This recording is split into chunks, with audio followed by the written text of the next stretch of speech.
Hello friends, welcome to channel AMBPCS। प्राचीन भारत के अंतर्गत बौद्ध धर्म देखते हैं। यह परीक्षा की दृष्टि से अत्यंत महत्वपूर्ण है। सर्वप्रथम याद रखना होगा कि जो बौद्ध धर्म के जो संस्थापक थे उनका नाम क्या था। उनका नाम था गौतम बुद्ध। आज के इस लेक्चर में देखते हैं सिद्धार्थ से बुद्ध बनने की यात्रा। परिचय इनका देखते हैं। सर्वप्रथम तो इनका जो जन्म हुआ था वह हुआ था 563 ईसा पूर्व कपिलवस्तु लुम्बिनी नेपाल के तराई क्षेत्र में इनका जन्म हुआ था। जबकि बौद्ध धर्म के जो संस्थापक थे उनका नाम क्या था, गौतम बुद्ध था। और इनको बचपन का जो नाम था सिद्धार्थ, इनकी जिसकी सारी इच्छाएं पूरी हों उसे ही सिद्धार्थ नाम दिया गया था। इनके पिता का नाम शुद्धोदन था। इनकी माता का नाम क्या था, महामाया या माया देवी कहा जाता है। जिस समय सिद्धार्थ का जन्म होता है उसके 7वें दिन क्या होता है, इनकी जो माता थी जिनका नाम महामाया था, इनकी मृत्यु हो जाती है। जबकि सिद्धार्थ का जो लालन पालन था वह प्रजापति गौतमी के द्वारा किया गया था, जो इनकी मौसी थी। 16 वर्ष की आयु में क्या हुआ कि 16 वर्ष की आयु में इनका विवाह किया जाता है यशोधरा के साथ। और इनके जो पुत्र का नाम क्या था, राहुल था। इनके जो प्रिय घोड़ा था उसका नाम क्या था, कंथक। जबकि इनके मित्र का नाम क्या था, चन्ना। ये भी वेरी इंपॉर्टेंट प्रश्न बनेगा कि इनका मित्र का नाम क्या था, चन्ना। अब देखते हैं सिद्धार्थ से बुद्ध बनने की यात्रा। तो सर्वप्रथम क्या हुआ, जिस समय बुद्ध का जन्म होता है, एक ये राजा के बेटे थे, तो क्या हुआ कि एक भविष्यवाणी की जाती है। और भविष्यवाणी यह की गई कि मतलब कि एक ऋषि थे जिनका नाम असित नामक ऋषि था। जन्म के कुछ समय में ये ऋषि इनके महल के सामने से गुजरते हैं, तो इनका आगमन होता है इनके दरबार में। तो जब इन्होंने, इस समय इनका नाम सिद्धार्थ नहीं था, लेकिन जब इन्होंने शुद्धोदन के बेटे को देखा तो उन्होंने देखते ही एक नाम दिया इनकी सिद्धार्थ, इनकी वह है जिसकी सारी इच्छाएं पूरी हों। और इन्होंने कहा कि मतलब यह आपका जो बेटा है वो बुद्ध बनेगा, इनकी एक सन्यासी बनेगा। लेकिन उनके जो पिता शुद्धोदन थे वह नहीं चाहते थे कि मेरा बेटा सन्यासी बने जो घर घर भिक्षा मांगे। लेकिन हुआ क्या, जो प्रकृति ने निर्धारित किया था, जो सत्य था, इसीलिए क्या हुआ कि आगे चल के जो इनके पिता जिनका नाम शुद्धोदन था उन्होंने 16 वर्ष की आयु में विवाह किया। और उन्होंने भी पूरी कोशिश की जिससे उनका बेटा सन्यासी ना हो जाए। यानी कि कहा जाता है जितने भी वृद्ध थे उनको कपिलवस्तु से एक अलग जगह स्थानांतरित किया गया था जिसका नाम नई नगरी था। तथा सिद्धार्थ के सामने कोई भी वृद्ध व्यक्ति नहीं आता था। पेड़ के जो पत्ते गिरते थे वो है इनकी नहीं आते थे सिद्धार्थ के सामने। क्यों, सिद्धार्थ कहीं सन्यासी ना हो जाए। लेकिन देखते हैं आगे हुआ क्या कि सिद्धार्थ के लिए 4 नए महलों का निर्माण किया गया था। सिद्धार्थ ने 29 वर्ष की अवस्था तक यही नहीं जाना था कि मतलब मानव कभी वृद्ध भी होता है या कभी मृत्यु भी होती है मानव की, या उन्होंने कभी सन्यासी को नहीं देखा था। तो एक दिन क्या हुआ कि उन्होंने अपने मित्र चन्ना से कहा कि वह कपिलवस्तु की सैर करना चाहते हैं। लेकिन शुद्धोदन ने सेनापतियों से यह कहा कि सिद्धार्थ के सामने ऐसा दृश्य ना आए जिसके बाद कहीं सिद्धार्थ सन्यासी ना हो जाए। लेकिन हुआ क्या, जो प्रकृति को तय था। जैसे ही सिद्धार्थ आगे बढ़ते हैं कपिलवस्तु की सैर के लिए, तो उन्होंने पहला दृश्य देखा जिसको देखा, वृद्ध व्यक्ति को देखा। और उन्होंने चन्ना से पूछा यह कैसा व्यक्ति है, क्योंकि इससे पहले इन्होंने कभी वृद्ध व्यक्ति ही नहीं देखा था। इसके बाद जब वह आगे बढ़ते हैं तो सर्वप्रथम वृद्ध व्यक्ति देखा, और वृद्ध व्यक्ति के बाद उन्होंने एक बीमार व्यक्ति देखा। इसके बाद सब देखा, एक सन्यासी देखा। जब इन्होंने अंतिम दृश्य जो सन्यासी देखा, यहीं पर उन्होंने घोषणा कर दी थी कि मैं भी सन्यास की शरण में जाऊंगा या मैं भी एक सन्यासी बनूंगा। और इस समय जो सिद्धार्थ के जो साथ थे उनका नाम चन्ना था। तो यहीं पर उन्होंने घोषणा कर दी थी इस दृश्य को देख के। और इनके मित्र जो चन्ना थे उनके साथ थे। इसके बाद जब वह घर पहुँचे अपने कपिलवस्तु, तो उन्होंने देखा, जब वह घर पहुँचे कपिलवस्तु, तो उन्होंने देखा कि इनके जो बेटे का जन्म हुआ हो चुका था, और जिसका नाम क्या पड़ा, राहुल पड़ा था। सिद्धार्थ के सामने सबसे बड़ी दुविधा यह थी कि मतलब कि उनके सामने कई स्थितियां थीं, या वह इस बात को अपनी पत्नी जो यशोधरा थी उनको ये बताएं कि वह गृह त्याग करना चाहते हैं कि ना बताएं। लेकिन अंत में उन्होंने चयन किया कि वह बिना बताए ही निकलेंगे। तो क्या हुआ कि जिसका शुद्धोदन को डर था, सिद्धार्थ हुआ वही। इनके सिद्धार्थ 29 वर्ष की अवस्था में उन्होंने अपने घोड़ा कंथक और मित्र चन्ना के साथ वह निकल दिए। और यही जो घटना थी वह महाभिनिष्क्रण कहलाई।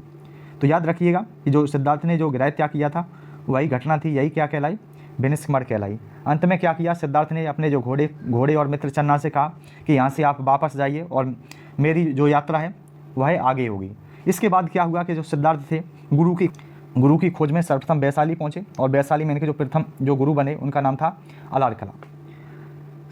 सिद्धार्थ के बारे में कहा जाता है कि जो अलार कलाम ने काफ़ी वर्षों में जो ज्ञान की प्राप्ति कर पाई थी, वह सिद्धार्थ ने कुछ महीनों में ज्ञान की प्राप्ति कर ली। इसके बाद यह द्वितीय गुरु के पास पहुँचे और जिनका नाम था उद्दका रामापुत्र, इनके पास पहुँचते हैं। लेकिन इनसे भी उन्होंने कुछ समय में ही ज्ञान की प्राप्ति कर ली। फिर सिद्धार्थ ने कहा कि मेरी आगे की शिक्षा कौन कंप्लीट कराएगा। लेकिन उद्दका रामा जो पुत्र थे उन्होंने कहा अगर ऐसा कोई गुरु होता तो मैं ही उसके चरणों में बैठ जाता। लेकिन हुआ वही कि इसके बाद कोई गुरु नहीं था, तो परंतु लेकिन जो सिद्धार्थ थे वो संतुष्ट नहीं थे। इसके बाद क्या हुआ कि उन्होंने कहा कि मतलब अपना दीपक स्वयं हमें बनना है, तो वह उन्होंने कहा मुझे ही प्रयास करना होगा। तो सिद्धार्थ जो थे उन्होंने 6 वर्ष की कठोर तपस्या के बाद 35 वर्ष की आयु में निर्जना नदी के किनारे पीपल वृक्ष के नीचे ज्ञान की प्राप्ति की। जिसके बाद जो सिद्धार्थ थे अब वह सिद्धार्थ नहीं थे। क्यों? क्योंकि सिद्धार्थ जो थे वह बुद्ध में परिवर्तित हो चुके थे। यानी कि हमें यहाँ पर एक बात ये भी याद रखनी है कि जो जन्म हुआ था वह सिद्धार्थ का हुआ था। अगर देखा जाए जो बुद्ध थे, बुद्ध का कोई जन्म नहीं होता है, तो याद रखिएगा सिद्धार्थ जन्मे थे लेकिन बुद्ध नहीं जन्मे थे, बुद्ध प्राप्त किया गया था। तो जन्म सिद्धार्थ का हुआ था, बुद्ध का नहीं, क्योंकि बुद्धत्व को उन्होंने प्राप्त किया था। इसके बाद याद रखिएगा कि जो यह वो स्थान था गया, वह बौद्ध गया कहलाए, और जो सिद्धार्थ थे वह बुद्ध कहलाए। इसके बाद क्या हुआ कि उन्होंने कहा कि जो उन्होंने ज्ञान प्राप्ति की थी उसको उन्होंने प्रचार भी करना था। तो उसके लिए सर्वप्रथम उन्होंने जो प्रथम उपदेश दिया वह सारनाथ में दिया। इसके बाद वह पहुँचे सारनाथ।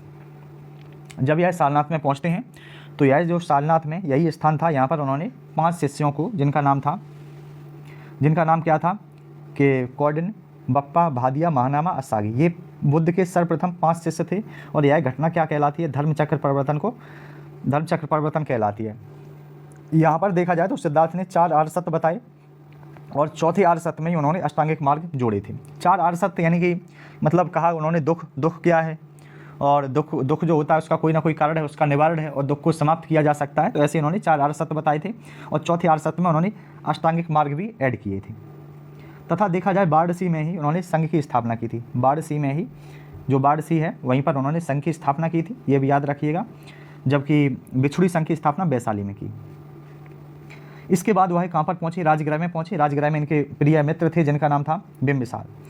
तो राजगृह जो थी वो मगध की राजधानी थी और मगध की द्वितीय राजधानी क्या थी? पाटलिपुत्र थी। तो उनके मित्र थे बिंबिसार, और बिंबिसार ने बुद्ध को एक बिहार दिया था जिसका नाम था बेलूबल नामक बिहार दिया था, तथा इन्होंने बौद्ध धर्म को ग्रहण किया था। ये भी याद रखिएगा, बौद्ध धर्म को ग्रहण किया था। आगे बढ़ते हैं। राजगृह के बाद बुद्ध कहाँ पर जाते हैं? तो बुद्ध पहुँचते हैं और यहीं पर ये बिंबिसार हैं। बिंबिसार देखा जाता है तो ये इंपॉर्टेंट पर्सन है। वैशाली में इसके बाद पहुँचते हैं। तो वैशाली के बारे में याद रखिएगा, बुद्ध की जो अंतिम वर्षा बुद्ध ने बिताई थी वो कहाँ पर? वैशाली में। और बुद्ध के जो प्रिय शिष्य थे वो आनंद थे, और आनंद के कहने पर ही उन्होंने बिछुड़ी संघ की स्थापना की थी। बिछुड़ी संघ में शामिल होने वाली जो प्रथम महिला थी उनकी मौसी थी, इनकी जिन्होंने लालन पालन बुद्ध का किया था, आम्रपाली थी। यशोधरा उनकी पत्नी, जो उनकी पत्नी थी वो भी इनकी बिछुड़ी संघ में शामिल होती हैं। और बिंबिसार की पत्नी जो छेवा थी ये भी बिछुड़ी संघ में शामिल हो जाती हैं। इसके बाद जो बुद्ध थे, बुद्ध की जो यात्रा है, इसके बाद याद रखिएगा कि उदयन के काल में कौशाम्बी बुद्ध जाते हैं और उदयन ने बुद्ध को कौशाम्बी में घोषित राम बिहार प्रदान किया था। और यह देखा जाते थे 16 जनपदों में से एक था, वेरी इंपॉर्टेंट है। और यहाँ के सबसे जो प्रतापी राजा हुए थे वो उनका नाम था महाराज उदयन।